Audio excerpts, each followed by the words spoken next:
Whether it's reservations at Gramercy Tavern, a sushi making lesson at Nobu, or a picnic basket made up of tasty treats from Zampa, Guild City is raising the bar for the online deal space. But it wants to be sure it is not labeled with daily deal sites like Groupon, Yipit, and Living Social. There are a couple of things that we are not. We're not a deal for deal's sake site. We don't go every day to a customer, and we don't do group buying. We're working very carefully to select vendors who are of the highest quality, and we work with them to identify an amount of inventory that they can manage. With more than 1 million members already, Guild City is a subsidiary of Guild.com, a luxury apparel flash sale site. Guild City first launched in New York in May. It then, in September, expanded services to Boston, Chicago, LA, Miami, and San Francisco.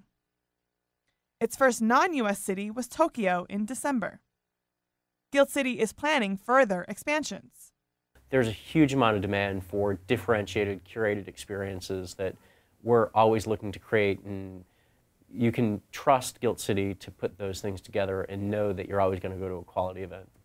Richardson says key to Guild City's success is keeping to its model of providing luxury deals that customers cannot find elsewhere. So we've spent a lot of time having people go try services out and make sure that they're the right quality, making sure that the service is consistent, and making sure that our vendors understand that we're in the business of helping them build a brand and they need to help us build a brand. So how does a business get on Guild City? It won't be easy, and that's on purpose.